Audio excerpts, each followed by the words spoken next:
अस्सलाम वालेकुम dear students. और आपका जो आज का लेक्चर है, जैसे कि आप लोगों ने पढ़ा होगा, पिछली हमने क्वाड्रेटिक इक्वेशन सॉल्व की थी। ठीक है, अब इसके अंदर ना हम लोग पढ़ेंगे कि ना कुछ ऐसी इक्वेशन जिनको हम क्वाड्रेटिक इक्वेशन के फॉर्म में लेके आ सकते हैं।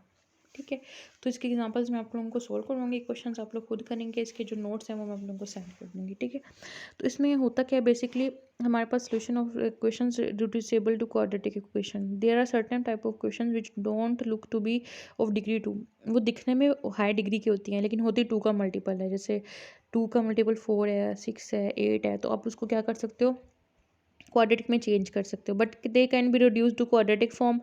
वी शैल डिस्कस द, ठीक है, solution of such type 5 types of the question one by one. ठीक है, हमने इसमें 5 टाइप्स पढ़नी है। रोज़ हम एक या दो टाइप्स को डिस्कस करेंगे, दो टाइप्स को डिस्कस करेंगे। ठीक है, ठीक है, तो फिर इसके क्वेश्चन साथ साथ करेंगे। The equations of the form X into A की power 2n plus B into X की power n plus C is equal to 0। पहली टाइप ये है, आप लोगों ने याद कर लेनी है। ठीक है, ये किस टाइप की है, -2 की पावर n कोई भी नंबर हो सकता है, n1 हो सकता है, तो ये तो क्वाड्रेट बन जाएगी। जब n2 होगा तो 4 और यहाँ पे 2 बन जाएगी x के साथ। ठीक है, b वाले के साथ, तो यानी कि x की 4, यानी कि जो पावर आ रही होगी ना वो 2 का मल्टीपल्स आ रही होंगी, 2 की मल्टीपल्स में आ रही होंगी। ठीक है, तो आपको देखते ही पता चल जाएगा, यानी कि जिसकी जो है पावर्स होंगी ना वो ज़्यादा होंगी, हायर होंगी। ठीक है, तो आप उसको कैसे करोगे सॉल्व, वो हम पढ़ते हैं। ठीक है, आपने इसको कैसे सॉल्व करना होता है, जो एक्स की पावर n आ रही होती है ना, ये 2 के मल्टीपल की वजह से 4 है, 2 इंटू 2 लिखते हो तो यानी कि n क्या आ गया, 2 आ गया।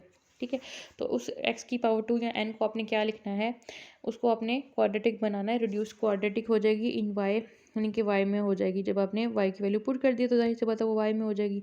ठीक है, अच्छा जी, उसके करने का तो क्या तरीका होता है, पहले हम वो पढ़ते हैं।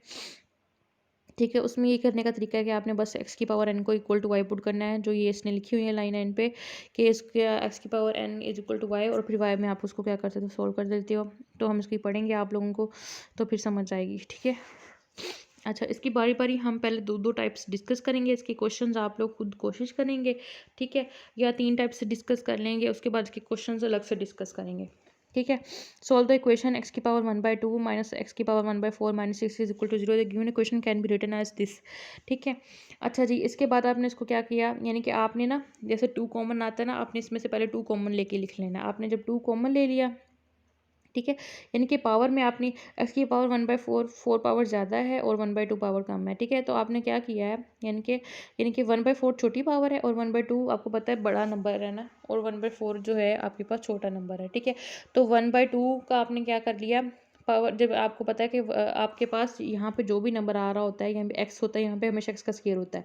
यहाँ पे 1/4 है, तो 1/4 का आप जब स्क्वायर लेते हो तो आपके पास 1/2 बनता है ना, इसका मतलब है जो 1/2 है, इस 1/4 का ही क्या आ रहा है, स्क्वायर आ रहा है। तो आपने उसको उस फॉर्म में लेके जाना, क्वाड्रेटिक फॉर्म में, कि पहला 1/4 होल का स्क्वायर माइनस 1/4 माइनस 1/6। ठीक है, तो ये बन गया। अब आपने क्या करना होता है, दूसरा, आपने x की पावर n, अब ये तो x का स्क्वायर है, यानी कि x की पावर 2 है ना, तो होता है ये 2 है, इसका मतलब ये 1/4 जो है, और ये x की पावर n आ रहा होता है, ये जो b वाली टर्म होती है।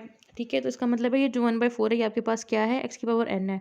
x की पावर n को आपने y के इक्वल पुट करना होता है, यानी कि x की पावर 1/4 को आप इक्वल टू y पुट करेंगे। This the given equation becomes, आपके पास इक्वेशन क्या बन जाएगी, the given equation becomes y square minus y। ठीक है, आप जो क्वेश्चन बन जाएगी, ये y का स्क्वायर, ये x की पावर 1/4 का स्क्वायर था, यानी कि आपने 1/4 को इक्वल टू y पुट किया, तो y का स्क्वायर माइनस y माइनस 6 बन गया। तो y का स्क्वायर माइनस y माइनस 6 बन गया। सिर्फ आपने सब्स्टिट्यूशन करनी होती है और वैल्यू पहचाननी होती है, तो यही इसका बेसिक काम होता है।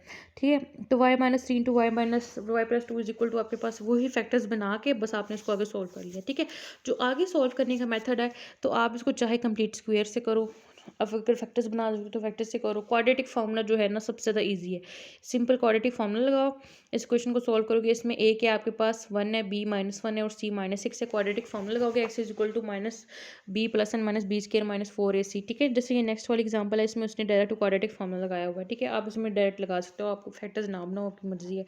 ठीक है, फैक्टर्स बना के करना है, उससे मर्जी है। क्वाड्रेटिक फार्मूला इसलिए है क्योंकि इसमें कोई गलती का चांस नहीं होता, आपके पास डायरेक्ट y और यानी वैल्यूज़ निकल आती है, इसलिए मैंने पहले भी आपको क्वाड्रेटिक फार्मूला से करना क्वेश्चन सिखाया। ठीक है, तो आपने बस आपने फिर आपको यही होगा कि पता नहीं अब इसकी वैल्यू सही निकली कि नहीं। जैसे इसमें जो इस फैक्टराइजेशन वाले मेथड से निकलेगी, वही वाली आपके पास किससे निकलेगी, क्वाड्रेटिक फार्मूले से भी निकलेगी। ठीक है, y is equal to 3 y is equal to -2। फिर आपने क्या करना होता है इस क्वेश्चन में, अब जो आपने मैथ में जब आपके पास जैसे एक्स की फॉर्म में आंसर है तो आपने आंसर भी एक्स की फॉर्म में निकालना है। क्वेश्चन जो आपके पास एक्स की फॉर्म में था, आंसर भी आपके पास एक्स की फॉर्म में निकलेगा। ठीक है, तो वाई इज इक्वल टू 3 है, ये भी वाई इज इक्वल टू क्या है, -2 आ रहा है। तो इसका मतलब है आपने दोबारा उसको वापस ले जाना एक्स में, तो आपने वाई की जगह क्या पुट किया था, एक्स इज इक्वल टू 1/4 आप आपने दोबारा पुट कर देना है। जो आपने लेट करके चले थे ना, बाद में आपने उसको दोबारा पुट करना था कि आपके पास आंसर एक्स की फॉर्म में आना चाहिए, क्योंकि एक्स क्या है, सोल्यूशन है।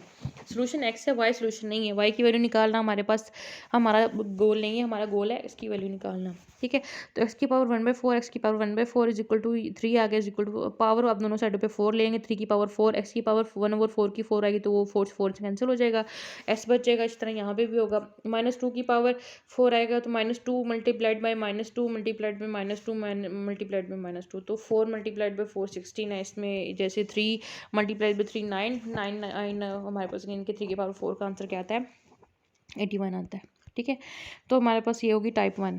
ठीक है, इसके बाद हमारे पास आती है टाइप 2। टाइप 2 में क्या होता है, क्वेश्चन आपको देखेंगे ना, क्वेश्चन आपको फ़ौरन समझ आ जाएगी। X plus a into x plus B into x plus c into x plus d is equal to 4, यानी कि जैसे फैक्टर्स बनाते हैं ना, एक्स प्लस -3 एक्स -7, माइनस में भी हो सकते हैं एक्स प्लस, ये जैसे आपके पास 2 फैक्टर्स बनते थे ना, आपके पास ये 4 फैक्टर्स बने होंगे एक्स के। ठीक है, इज इक्वल टू के आ रहा होगा, और ए और बी को ऐड करने पे और सी और डी, यानी कि आपके पास कोई ऐसे नंबर्स जो ये एक्स के साथ आ रहे होंगे, ये ए बी आ रहा है, ये सी ये डी आ रहा है, ये माइनस भी हो सकते हैं, जैसे इस एग्जांपल में -7 है। दो कोई ऐसे होंगे जिनको ऐड करने पे बाकी दो के इक्वल आंसर आएगा, जैसे ये वाली क्वेश्चन है ना, ये वाला, इसमें क्या है, -7 और -3 को ऐड करने के बाद आपके पास क्या आता है, -10 आता है, और 5 और 1 को ऐड करने पे आपके पास 6 आता है, मतलब ये दोनों नहीं है, आपने जोड़े बनाने हैं इसमें। ठीक है, -1 और आप जब इसको क्या लेते हो, इस -7 और 1 को लेते हो तो -6 और -5 और 5 को -3 और 5 को इकट्ठा करते हो, तब आपके पास क्या बनता है, 2 बनता है। इसका मतलब ये भी दोनों नहीं है, दो को इकट्ठा रख के सॉल्व करना होता है। ठीक है, यही इसका हिंट है जो आपने करना है। ठीक है, फिर आप क्या करते हो, अब मैं क्या कहते हैं, मैं कहती हूँ चलो -7 और 5 को ले लेते हैं, -1 और 1 को ले लेते हैं, -7 और जब +5 रखेंगे, इकट्ठा रखेंगे, तो इसका आंसर क्या आएगा हमारे पास, -2, और -3 + 5 का आंसर क्या आ रहा है आपके पास, ये भी ये आपके पास क्या आ रहा है, प्लस का 2 आ रहा है, और वो भी वो आपके पास क्या आ रहा है, -कुछ, मतलब ऐड करने पे सेम आ रहा है आपके पास। ठीक है, तो यही इसका हिंट होता है।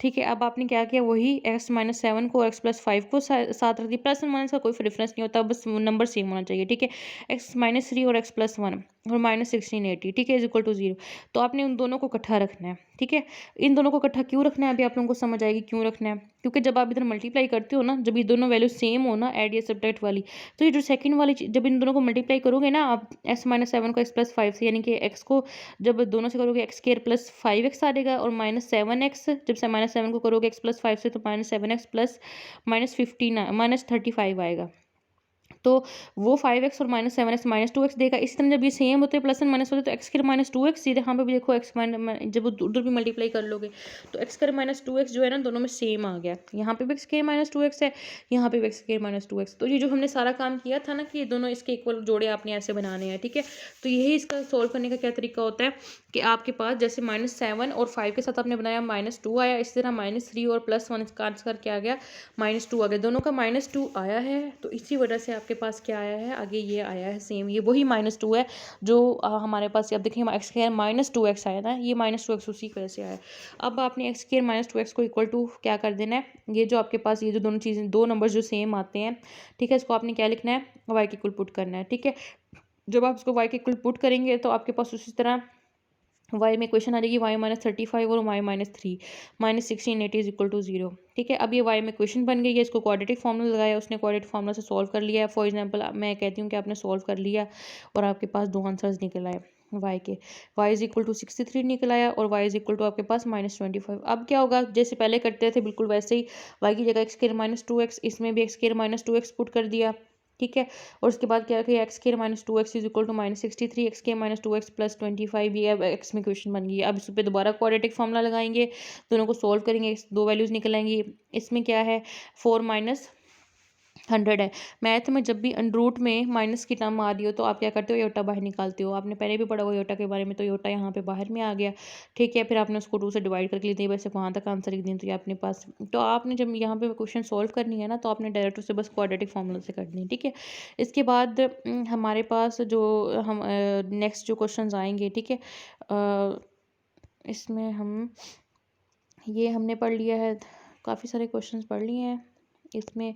फिर ये जो टाइप्स हैं ये सारी की सारी कवर अप हो जाएंगी, ठीक है। टाइप इसके बाद 5 भी आएगी, 5 टाइप्स पढ़नी थी, और 4.3 आ जाएगी। फिर 4.3 के बाद बस 4.3 तक हम इसको करेंगे। जब आपके पास कॉम्प्लेक्स नंबर्स का आएगा फिर हम कॉम्प्लेक्स नंबर्स, ठीक है। तो फिर इसके जो क्वेश्चंस होंगे, ठीक है, वो हम नेक्स्ट एक्सरसाइज में नेक्स्ट वाले जो होंगी हमारी लेक्चर उसमें डिस्कस कर लेंगे जब इसकी टाइप्स कंप्लीट कर लेंगे, ठीक है। तब तक आप लोगों ने बस यही करना है।